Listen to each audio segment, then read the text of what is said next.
మన ప్రభువును ప్రియరక్షకుడైనటువంటి యేసుక్రీస్తు వారి పరిశుద్ధ నామంలో కూడి వచ్చిన ప్రతి ఒక్కరికి వందనములు.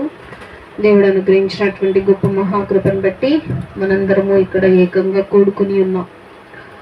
అయితే ఈరోజు మనం ఏం చెప్పుకోబోతున్నాము అనంటే పునాది గురించి చూడబోతున్నాం. పునాది అనంటే మనకి ముందే తెలుసు, ఏదైనా ఇల్లు కట్టేటప్పుడు మన పునాది అనేది చాలా బలంగా వేస్తాము. కింద ఇల్లు కట్టేటప్పుడు పునాది ఎంత స్ట్రాంగ్గా ఉంటే మనం కట్టడం కూడా అంతే స్ట్రాంగ్గా ఉంటుంది. అయితే లోకంలో మనం కట్టుకునే ఈ ఇళ్ళ పునాదులే మనం జాగ్రత్తగా సిమెంట్ కానీ ఇసుక కానీ దానిలో వాడేవన్నీ కానీ జాగ్రత్తగా చూసుకొని ఎంచుకొని పునాదిని మనం గట్టిగా కడతా ఉంటాం. అయితే బైబిల్ కూడా చెప్తూ ఉంది, క్రైస్తవులు పునాదులు గట్టిగా కట్టాలి అని చెప్పి. ఒకసారి బైబిల్లో చూద్దాం మనం ఆ వచనాలను కొన్ని. లూకా సువార్త 6వ అధ్యాయము 47వ వచనం. లూకా సువార్త 6వ అధ్యాయము 48వ వచనం. వారు ఇల్లు కట్టవలెనని ఉండి లోతుగా త్రవ్వి బండ మీద పునాది వేసిన వాని పోలి ఉండెను. వరద వచ్చి ప్రవాహము ఆ ఇంట మీద నుండి పడగా కొట్టినను అది బాగుగా కట్టబడినందున దాని కదిలింపబడలేకపోయెను. అయితే నా మాటలు వినియు చేయని వాడును పునాది వేయక నేల మీద ఇల్లు కట్టు వానిని పోలియుండునని ప్రవాహము దాని మీద వడిగా కొట్టగానే అది కూలిపడెను. ఆ ఇంటి పాటు గొప్పదని చెప్పాను. యేసుక్రీస్తు ప్రభువారు ప్రతి ప్రాంతానికి వెళ్ళి సువార్తను ప్రకటిస్తూ ఉన్నప్పుడు ఉదాహరణలు చెప్తాడు. ఉపమానము అని అంటారు వాటిని. ఈ ఉపమానాలు చెప్తూ ఒక ఉపమానం చెప్తున్నాడు దేవుడు. ఇల్లు బండ మీద కడితే స్ట్రాంగ్గా ఉంటుంది, ఇసుక మీద కడితే కూలిపోతుంది. ఇల్లు బండ మీద కట్టాడంటే ఒక వ్యక్తి, కడితే పెద్ద తుఫాన్ వచ్చింది. ఆ తుఫానికి ఈ బండ మీద ఇల్లు కట్టాడు కాబట్టి పునాది గట్టిగా ఉంది కాబట్టి ఇల్లు కదలలేకుండా ఎట్లా కట్టాడో అలాగే ఉందంట స్ట్రాంగ్గా. అయితే ఇంకొకడు ఏం చేశాడు అని అంటే ఇసుక మీద కట్టుకున్నాడు ఇల్లు, పునాది స్ట్రాంగ్గా లేదు. ఇసుక మీద చక్కగా కర్రలన్నీ పాతేసి పైన కప్పేసుకున్నాడు. అదే తుఫాను మరలా తిరిగి వచ్చింది. ఇసుక మీద ఇల్లు కట్టుకున్నాడు కాబట్టి ఇసుక ఎంతసేపు ఆపిద్ది, ఆపలేక ఇల్లు కూలిపోయింది. అయితే ఇక్కడ యేసుక్రీస్తు ప్రభువారు అంటున్నారు, నా మాట ఎవడైతే వింటాడో, విని చేయకుండా ఉంటాడో వాడు ఇసుక మీద ఇల్లు కట్టిన వాడి లెక్క. నా మాట విని చేసేవాడు బండ మీద ఇల్లు కట్టినవాడు అవుతాడు అని చెప్పి ఇక్కడ ఉపమాన రూపంలో దేవాది దేవుడు మనకు తెలియజేస్తా ఉన్నాడు. కాబట్టి పునాది అనేటువంటిది చాలా ప్రాముఖ్యమైనది క్రైస్తవులకు.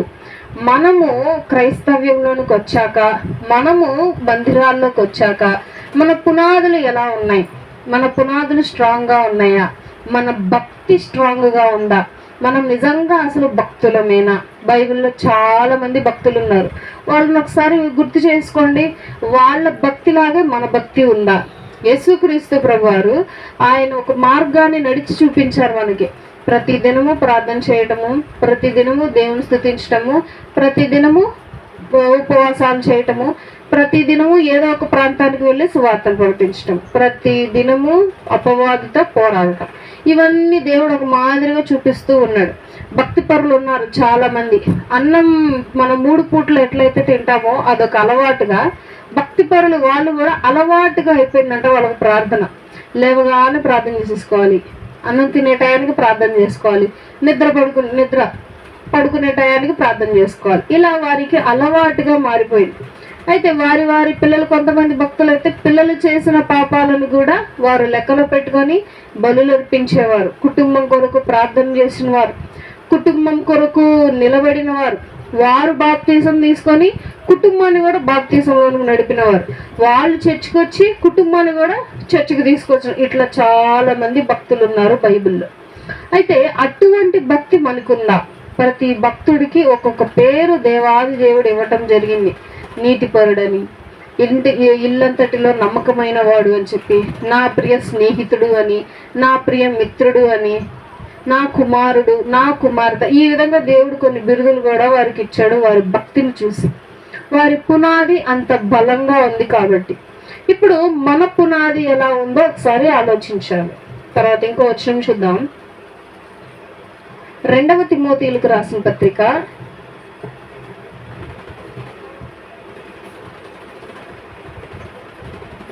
2వ తిమోతికి రాసిన పత్రిక 2వ అధ్యాయము 19వ వచనం.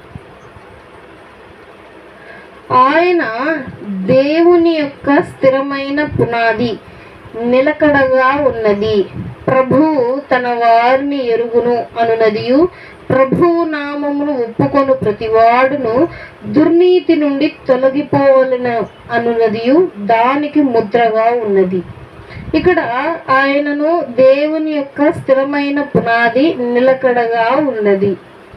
మన పునాది నిలకడగా ఉన్నదా, లేకపోతే కదులుతుందా?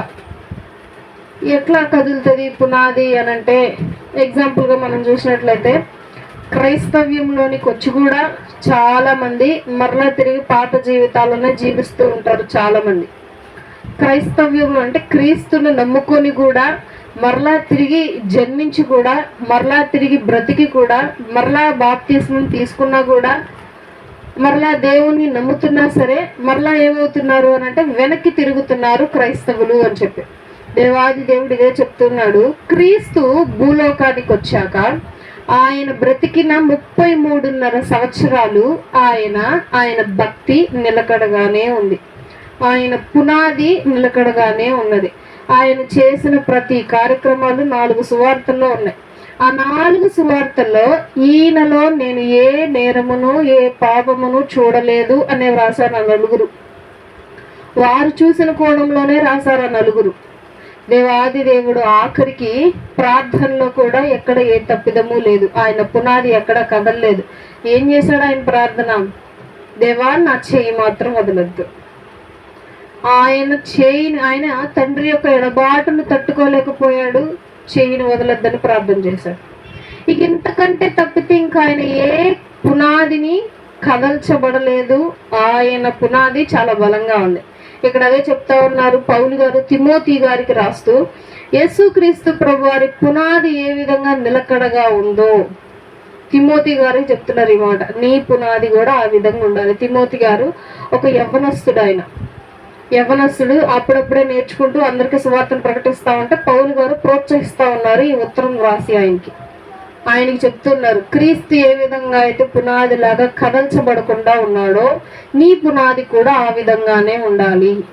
అనుదినము నీ పునాది ఇంకా స్ట్రాంగ్ అవ్వాలి, కానీ నీ పునాది వీక్ అవ్వకూడదు. ఎప్పుడైతే క్రైస్తవుడి పునాది వీక్ అయిపోయిద్దో, ఎప్పుడైతే క్రైస్తవుడి పునాది కూలిపోవటం మొదలయ్యిద్దో దేవాది దేవుడు వదిలేయటం మొదలు పెడతాడు. చెయ్యి తండ్రి యొక్క ఎడబాటు కుమారుడు తట్టుకోలేక ప్రార్థన చేస్తా ఉంటే చెమట రంధ్రాల నుండి ఏమొచ్చింది? రక్తం వచ్చింది. అంటే అంత భయంకరము అని చెప్పి క్రీస్తు మనకు తెలియజేస్తున్నాడు. తండ్రి యొక్క ఎడబాటు భయంకరమైనది, అది ఊహకు అందనటువంటిది, చాలా మనిషిని కృంగదీసేటువంటి సిచ్యువేషన్ అని చెప్పి క్రీస్తు మనకి ఒక ఉపమాన రూపంలో చూపించేశాడు. అయితే దేవాది దేవుడు మనకి తెలియజేసేది ఏంటి అంటే నా యొక్క పునాది బలంగా ఉండాలి. తర్వాత ఇంకో మాట చూద్దాం పునాదుల గురించి. 1 తిమోతీయులకు రాసిన పత్రిక 6వ అధ్యాయము 18వ వచనం. 1 తిమోతీయులకు రాసిన పత్రిక 6వ అధ్యాయము 18వ వచనం. వారు వాక్యమైన జీవమును సంపాదించుకుని నిమిత్తము రాబోవు కాలమునకు మంచి పునాది తన కొరకు వేసుకును, మేలు చేయువారును సత్క్రియలు అను ధనము గలవారును ఔదార్యము గలవారును తమ ధనములలో ఇతరులకు పాలిచ్చువారునై ఉండవలెనని వారికి ఆజ్ఞాపించుము. ఇక్కడ పునాది గురించి చెప్తున్నాడు. అసలు మీ పునాది ఎలా ఉండాలి? ఎంత చక్కగా ఉండాలి, ఏం చేస్తే మీ పునాదులు బలంగా అవుతాయి అనేటువంటిది చెప్తున్నారు. ఏమని? వారు సమస్తమైన జీవమును సంపాదించుకుని నిమిత్తము రాబోవు కాలమునకు మంచి పునాది తమ కొరకు వేసుకొనుచు. సమస్తమైనటువంటి మంచిని, జీవమును సంపాదించుకొని క్రైస్తవుడు రాబోయే కాలమునకు మంచి పునాది వేసుకోవాలంట. రాబోయే రోజులు ఎలా ఉన్నాయి? అప్పుడు రాబోయే కాలమునకు మంచి పునాదులు వేసుకోవాలి క్రైస్తవులు అని అంటున్నాడు పౌలు గారు. రాబోయే రోజుల్లో ఏం జరగబోతున్నప్పుడు పునాది గట్టిగా వేసుకోవాలి, మంచి పునాది వేయాలి అని అంటున్నారు పౌలు గారు. అని అంటే రాబోయే రోజుల్లో క్రైస్తవ్యము చల్లా చెదురైపోయే రోజులు రాబోతున్నాయి. రాబోయే రోజుల్లో ప్రార్థనా మందిరాలు పెట్టని రోజులు రాబోతున్నాయి. రాబోయే రోజుల్లో ఇట్లా నుంచొని ఎవరు సువార్త చెప్పే రోజులు లేవు, రావు. ఇలా నుంచొని ఎవరు చెప్పరు. బైబిల్ చదివితే చంపేస్తారు, క్రీస్తు అని నోటితో పలికితే నాలుగు కోసేస్తారు, దేవుని గురించి పాడితే చంపేస్తారు. ఇలాంటి రోజులు త్వరలో రాబోతున్నాయి. నేను క్రైస్తవుడిని అని నడి రోడ్డులో నువ్వు చెప్తే ఏ జాలి దయ లేకుండా చంపేసే రోజులు రాబోతున్నాయి. చంపినందుకు శిక్ష కూడా ఉండని రోజులు రాబోతున్నాయి. కాబట్టి రాబోయే రోజుల గురించి నీ యొక్క పునాది ఏమవ్వాలంట? మంచిగా అవ్వాలి. క్రీస్తుదే అంటున్నాడు, అంతము వరకు సహించువాడే నా ఎద్దుకు వస్తాడు. మధ్యలో మన పునాది ఆపేసుకొని అయ్యో ఇప్పుడు మనం బ్రతకాలి కదా, మన జీవితం ఎట్లాగో వచ్చింది కాబట్టి ఈ లోకానుసారంగానే బ్రతుకుదాం అని అనుకుంటే దేవాది దేవుడు ఏం చేస్తాడు? మన చేతిని వదిలేస్తాడు. వస్తే ముందుకు నడుచుకుంటా వెళ్ళిపోవాలి, లేకపోతే వెనక్కి తిరిగి వెళ్ళిపోవాలి. దేవాది దేవుడు అదే చెప్తుంది. నువ్వు మార్గంలోనికి అడుగు పెట్టావు కనుక నువ్వు ఆగకూడదు. నువ్వేం చేయాలి? నడుస్తూనే ఉండాలి. క్రైస్తవ్యంలోనికి ఒక్కసారి అడుగు పెట్టాక ఆగకూడదు. దేవాది దేవుడు ముందు నడుస్తూనే ఉంటాడు, మనం వెనకాల నడుచుకుంటా వెళ్ళిపోవటం. ఎప్పుడైతే నువ్వు ఆగావో నువ్వు దారి తెలియకుండా అక్కడే ఉండిపోతావు. నీ ముందున్నటువంటి క్రీస్తు గమ్యానికి చేరిపోతాడు, నువ్వు మాత్రం దారి తెలియకుండా అక్కడే కొట్టుమిట్టాడుతూ ఉండిపోతావు. క్రీస్తు అదే చెప్తున్నాడు, నేనే మార్గము, నేనే సత్యము, నేనే జీవము. దేవాది దేవుడు మార్గము అని ఎందుకు అంటున్నాడు అని అంటే, మనము పరలోకానికి వెళ్ళటానికి మార్గాన్ని క్రియేట్ చేసిందే క్రీస్తు. ఆయన భూలోకానికి వచ్చి చనిపోయి ఆయన రక్తాన్ని మనకిచ్చి మన యొక్క మనసును, మన యొక్క వస్త్రాలను శుద్ధి చేసుకోమని మనకు అదొక కవచం లాగా ఇచ్చి ఇప్పుడు ఆ యొక్క పరలోకము మనకు తేటగా కనిపించేలాగా చేశాడు. ఇంతకు ముందు మనకేమీ కనిపించట్లేదు. మనుషులెవరికి పరలోకం కనిపించట్లేదు, తండ్రి కనిపించట్లేదు, తండ్రి యొక్క స్వరము వినబడట్లేదు. క్రీస్తు వచ్చి అంత తేటగా చేశాడు. ఇప్పుడు క్రీస్తు ఏమంటున్నాడంటే, నేనే మార్గమును కాబట్టి నా మార్గంలో నడవండి. మన పునాది ఎప్పుడైతే బలంగా ఉంటుందో మనం కూడా నడుస్తూనే ఉంటాం. ఎగ్జాంపుల్గా మార్గంలో నడుస్తున్నాం. పునాది అని అంటే దీపం అనుకోండి. దీపము, దీపంలో నూనె. మనం దీపంలో నూనె ఉన్నంత కాలము దీపం వెలుగుతూ ఉంటుంది. దీపం ఉన్నంత కాలము మనకు దారి కనిపిస్తూ ఉంటుంది. దారి కనిపిస్తున్నంతసేపు మనము నడుస్తూ ఉంటాం మార్గంలో. ఈ పునాది ఎప్పుడైతే వీక్ అయిందో, లేకపోతే కదిలింపబడటం మొదలైందో ఏమవుతుంది అంటే, దీపంలో నూనె అయిపోతే ఏమైంది? దీపం మారిపోవటం మొదలైంది. దీపం మారిపోవటం మొదలైతే మార్గం కనిపించడం తక్కువైంది. మార్గం కనిపించకపోతే అడుగులో అడుగు వేసుకుంటూ నువ్వు నడిచే టైము, స్పీడు తగ్గింది. దీపం మారిపోయింది. ఇప్పుడు నువ్వేం చేస్తావు? ఎక్కడైతే నుంచున్నావో అక్కడే నిలబడిపోతావు. నూనె లేదు, దీపం వెలగదు, ఇంకక్కడే ఉండిపోవాల్సిందే. నీ ముందు నడిచేటువంటి క్రీస్తు వెళ్ళిపోతాడు గమ్యానికి. నీ ముందు నడిచేటువంటి మన సోదరులు, సహోదరులు వెళ్ళిపోతారు క్రీస్తునికని.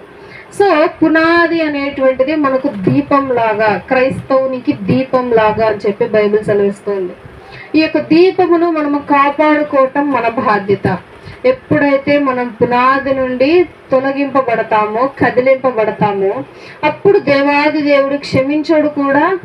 అలా అని చెప్పి దేవాది దేవుని యొక్క సన్నిధికి కూడా ఆయన రానివ్వడు. తర్వాత ఇంకొక వచనం చూద్దాం. కొలస్సీలకు రాసిన పత్రిక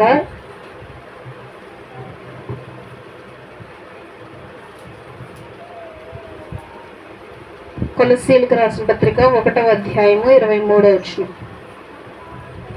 కొలసీలకు రాసిన పత్రిక 1వ అధ్యాయము 23వ వచనం. పునాది కట్టబడిన వారై స్థిరముగా ఉండి మీరు వినినట్టు ఆకాశము క్రింద ఉన్న సమస్త సృష్టికి ప్రకటింపబడినట్టు ఈ సువార్త వలన కలుగు నిరీక్షణ నుండి తొలగిపోక విశ్వాసమందు నిలిచి ఉండిన ఎడల ఇది మీకు కలుగును. పౌలను నేను ఆ సువార్తకు పరిచారకుడనై ఉంటిని. దేవాది దేవుడు నిత్య జీవాన్ని ఇస్తాను అని మాట ఇచ్చాడు ప్రతి ఒక్కరికి. నిత్య జీవం అనేది ఒకటి ఉంది. ఆ నిత్య జీవమును నేను ఇస్తాను. ఎప్పుడు ఇస్తాను? నన్ను ఎప్పుడైతే అంగీకరిస్తారో, నేను చెప్పింది ఎప్పుడైతే వింటారో నిత్య జీవాన్ని మీకు ఇస్తాను.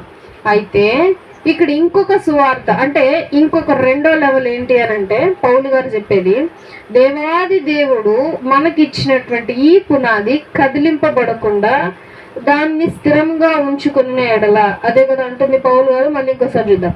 పునాది మీద కట్టబడిన వారమై స్థిరముగా ఉండి, మనము ఎప్పుడైనా సరే కట్టబడిన పునాదిలో స్థిరంగా ఉండాలి. మనము అటు ఇటు కదలకుండా స్థిరముగా ఉండి ఆకాశము క్రింద ఉన్న సమస్త సృష్టికి ప్రకటింపబడినట్టు ఈ సువార్త వలన కలుగు నిరీక్షణ నుండి తొలగిపోక. ఆకాశానికి భూమికి తెలుసంట సువార్త. సువార్త అంటే ఏంటి? నేడే రక్షకుడు మీ కొరకు పుట్టి ఉన్నాడు, ఇదిగో కన్యక గర్భవతి కుమారుని కనెను. ఇదే రక్షణ, ఇదే సువార్త. సువార్తికుడు అనంటే మంచి లైక్ ఏమంటారు అంటే మంచి సువార్తను, మంచి వార్తను ప్రకటించే వారిని సువార్తికులు అని అంటారు. మంచి వార్త ఏంటి? నిన్ను నన్ను రక్షించే రక్షకుడు పుట్టాడు ఈ లోకాన. నిన్ను నన్ను బాధల నుండి విడిపించేవాడు ఈ లోకానికి వచ్చాడు, చనిపోయాడు, మరలా తిరిగి వెళ్ళిపోయాడు. నిన్ను నన్ను ఆదరించేవాడు ఒకడున్నాడు ఈ లోకంలో అని చెప్పేదే సువార్త. ఈ సువార్త ఆకాశానికి భూమికి తెలుసు. మరి మనకి ఇక్కడ ఇదే ప్రశ్న. పౌలు గారు చెప్తున్నారు, ఆకాశానికి భూమికి సువార్త తెలుసు అంటే చెట్లకు తెలుసు, ఆకాశంలో తిరిగేటువంటి మేఘాలకు తెలుసు, ఆకాశంలో జరిగేటువంటి మార్పులకు తెలుసు, భూమిలో ఉన్నటువంటి ప్రతి రేణువుకి, ఇసుకకి, నీటికి, జీవరాశులకి, పక్షులకి, చెట్లకి, చెట్లలో ఉన్న అనేక రకాలకి, అంటే ప్రతి దానికి సువార్త తెలుసు. కానీ సువార్త తెలియని వారు ఎవరున్నారు అని అంటే ఆయన కుమారులు కుమార్తెలే ఉన్నారు. అంటే నేనే తండ్రిని అని చెప్పి ఎవరికి తెలియదంట? సొంత బిడ్డలకే తెలియదు. ఇంకా ఆయన చేసినటువంటి సృష్టికి తెలుసు, చేతితో చేసినటువంటి సృష్టికి దేవాది దేవుడు ఆయనే అని తెలుసు. అయితే ఆయన తన పోలికలో నిర్మించుకున్న కుమారులకు కుమార్తెలకు మాత్రం ఆయనే దేవుడు అని మాత్రం తెలియలేదు. ఆకాశానికి సృష్టికి ఆల్రెడీ ఈ సృష్టి మొత్తానికి ఈ యొక్క సువార్తను ప్రకటింపబడినట్లు నిరీక్షణ నుండి తొలగిపోక విశ్వాసమందు నిలిచి ఉండిన ఎడల ఇది మీకు కలుగును. సో అవి ఎలా అయితే తొలగింపబడకుండా ఆ పునాదిలో దేవుడు చెప్పిన విధంగా మాట వింటున్నాయి. ఇప్పుడు ఎగ్జాంపుల్గా సముద్రానికి పునాదులు వేసినటువంటి దేవుడు సముద్రానికి హద్దులు నిర్మించాడు. ఆ హద్దు దాటి సముద్రము ముందుకు రాదు. సముద్రం అక్కడే ఉండి అలలు అలలు వస్తూ ఉంటాయి. ఎప్పుడైతే దేవాది దేవుడు హద్దును తీస్తాడో అప్పుడు సముద్రము పొంగి ఊరిని ముంచేయటానికి వస్తుంది. దేవాది దేవుడు చెట్లకి హద్దును నిర్మించాడు. చెట్లు క్రమంగా పెరగటం మొదలవుతూ ఉంటాయి. కొన్ని చెట్లు ఉంటాయి, విషవాయువును వదిలే చెట్లు కూడా ఉంటాయి కొన్ని చెట్లు. తర్వాత మేఘాలు ఇంతవటికే వర్షాన్ని కురిపించాలి అని చెప్పి వాటికి హద్దులు ఉన్నాయి. అవి విపరీతంగా వర్షాన్ని కురిపిస్తే నోవాహు కాలం వచ్చేసిద్దిక. నోవాహు కాలంలో వచ్చినటువంటి జలప్రళయం వచ్చేసిద్దిక. ఇంకా తర్వాత పక్షులు, జీవులు, సముద్రంలో ఉన్నటువంటి జలచరాలు, వీటన్నిటికి ప్రతిదానికి దేవుడు హద్దును నిర్మించాడు. దేవుడు హద్దును నిర్మించి వాటికి పునాదులు వేసి వాటికి దేవుడు ఒక ఆజ్ఞ ఇచ్చేశాడు. మీరు ఇక్కడ నుండి కదలకూడదు, మీరు ఇది మాత్రమే చెయ్యాలి. ఇవన్నీ సృష్టిలో ఉన్నటువంటి ప్రతి ఒక్కటి నెరవేరుస్తున్నాయి, అంగీకరించినాయి, చేస్తూనే ఉన్నాయి ఇప్పటికీ. అలాగే దేవాది దేవుడు మనకి కూడా హద్దులను నిర్మించాడు, పునాదులను నిర్మించాడు. ఈ పునాది నుండి మనలను కదిలింపబడకుండా ఉండున్నట్లు ఏం చేస్తుంది? విశ్వాసము మనల్ని కదిలించకుండా ఉంచుతుంది. అసలు విశ్వాసం అంటే ఏంటి? దేవుణ్ణి నమ్మటం. దేవుణ్ణి ఎలా నమ్మాలి? అసలు ఎవరు దేవుడు? దేవుడు అంటే ఏంటి అని అంటే, మనుషుల్లో కొన్ని పోలికలు ఉంటాయి. ఇప్పుడు ఎగ్జాంపుల్గా ఈ మనిషి పెద్ద ఆయన, ఈ మనిషి చిన్న. ఎందుకు ఈ డిఫరెన్స్ ఎలా చూపిస్తాం, ఈ డిఫరెన్స్ ఎలా కనుక్కుంటాం అని అంటే, ఈ పెద్ద ఆయన అనేటువంటి వ్యక్తికి డబ్బు ఎక్కువ ఉండొచ్చు, జ్ఞానం ఎక్కువ ఉండొచ్చు, లేదు అని అంటే మంచిగా రెస్పెక్ట్ ఎక్కువ ఉండొచ్చు, పలుకుబడి ఎక్కువ ఉండొచ్చు. ఈ చిన్న అనేటువంటి ఆయనకి ఆయనకున్న వాటిలో ఈయనకి లేకపోవచ్చు. కాబట్టి పెద్ద మనిషి, చిన్న మనిషి, పెద్దవాళ్ళు, చిన్నవాళ్ళు, ఉన్నవాళ్ళు, లేని వాళ్ళు, డిఫరెన్స్ మనుషుల్లో. అలాగే ఇది మంచి వస్తువు, ఇది నాణ్యం కాని వస్తువు, ఇది చాలా కాస్ట్లీ ఖరీదైన వస్తువు, ఇది చీప్ వస్తువు. మనం ఏది ఎంచుకుంటాం? కొంచెం డబ్బులైనా సరే కొంచెం ఖరీదైనదే ఎంచుకుంటాం. ఎందుకు? దానిని కొంచెం నాణ్యమైనదిగా, ఎక్కువ కాలం వచ్చేదానిగా చేస్తారు. అయితే సృష్టిలో ప్రతి దానికి వ్యత్యాసం ఉంది. ప్రతి దానికి జంతువులతో సహా, చెట్లతో సహా వ్యత్యాసాలు ఉన్నాయి. అలాగే దేవుళ్ళలో కూడా ఉన్నాయి. అయితే ఏంటి ఆ వ్యత్యాసం? ఏంటి దేవుళ్ళలో మనం చూడాల్సిన వ్యత్యాసం ఏంటి? ఫస్ట్ ఏం చూడాలంటే పరిశుద్ధత. పరిశుద్ధత అంటే ఏంటి? ఏ మచ్చ లేనటువంటి వారిని పరిశుద్ధులు అని అంటారు. అందుకే దేవాది దేవుడికి బిరుదు ఉంది. ఒక బిరుదు ఏంటంటే పరిశుద్ధుడు. పరలోకంలో దూతలన్నీ అసెంబ్లీ అవుతాయి చక్కగా, నీట్గా లైన్లు నుంచొని. కొన్ని దేవదూతలేమో ట్రంపెట్స్ అవన్నీ పట్టుకొని, వాయిద్యాలు పట్టుకొని, కొన్ని దేవదూతలేమో పక్కన చప్పట్లు కొడుతూ ఉంటాం. ఇట్లా కొన్ని దేవతలు అందరూ అసెంబ్లీ అయిపోయి దేవాది దేవుడి సింహాసనం మీద కూర్చొని అందరూ ఏమని పాడతారో తెలుసా? ఒక పాట, పరిశుద్ధుడు పరిశుద్ధుడు పరిశుద్ధుడు. దివారాత్రములు ధ్యానిస్తారంట వాళ్ళు ఇదే మాట. మన పేరు మనం పలుక్కోటానికే 1 గంట పలికినందుకే మనకేమొస్తుంది? విసుగొచ్చింది. ఏది? మన పేరు మనం పలికినందుకే. కానీ ఆ దేవదూతలు 24 గంటలు, పగలు రాత్రి మధ్యాహ్నం, నిమిషం ఖాళీ లేకుండా, సెకండ్ ఖాళీ లేకుండా ఏముంటాయి? పరిశుద్ధుడు పరిశుద్ధుడు పరిశుద్ధుడు. ఈ లోకంలో వేటినైనా అనగలమా? జీవులను అనగలమా? చెట్లను అనగలమా? లేదు. ఆకాశాన్ని, భూమిని అనగలమా? లేదు. మనిషిని అనగలమా? లేదు. మనిషి చేసిన ఏదైనా వస్తువును అనగలమా పరిశుద్ధమైనది అని చెప్పి? అనలేం. మనిషి ఒకటి చేస్తే దానిలో ఇంకొక లోపం ఉంటుంది. మనిషి రోబోని చేశాడు. అప్పట్లో రోబోని చేస్తే అమ్మో మనిషిలాగే ఉంది, రోబో చాలా చక్కగా ఉంది. కానీ తర్వాత ఏం తెలిసింది? ఈ రోబో మనిషిని మించిపోయే రోజులు వస్తున్నాయి. ఫోన్ వచ్చింది. ఇంతకుముందు ఏమున్నాయి? ఉత్తరాలు ఉన్నాయి. ఉత్తరాలు పంచుకుంటాం. నెల రోజులకో వారానికో వెళ్ళాయి ఉత్తరాలు, వేరే వాళ్ళకి అందజేసేవి. ఇప్పుడు అట్లా ఏం లేదు. ఒక చిన్న మెసేజ్ ఇచ్చేయటం, అది తీసుకెళ్ళిపోయి రిసీవ్ అయిపోతుంది. అయ్యో చాలా మంచి ఫోను, మంచి క్వాలిటీస్ అన్నీ వచ్చాయని చెప్పి చాలా అనుకున్నారు. కానీ ఫోన్ని చూసి చనిపోయిన పిల్లలు ఉన్నారు, ఫోన్ని చూస్తూ పిచ్చి వాళ్ళు అయిపోయిన పిల్లలు ఉన్నారు, ఫోన్ల కోసము కొట్టుకు తెచ్చే వాళ్ళు ఉన్నారు, ఫోను బానిసలైపోయిన వాళ్ళు చాలా మంది ఉన్నారు. అట్లా ఈ మనిషి చేసిన ప్రతి వస్తువు మంచి ఉంటుంది, దానిలో చెడు ఉంటుంది. కాబట్టి ఈ సృష్టి మొత్తంలో దేనిని పరిశుద్ధుడు, పరిశుద్ధురాలు, పరిశుద్ధం అని అనలేము. మరి ఎవరిని అంటావు? ఇప్పుడు దేవుళ్ళలో చూసుకోవాలి. ఇక దేవుళ్ళలో దేవాది దేవుడు చెప్తున్నాడు, నేను పరిశుద్ధుడను.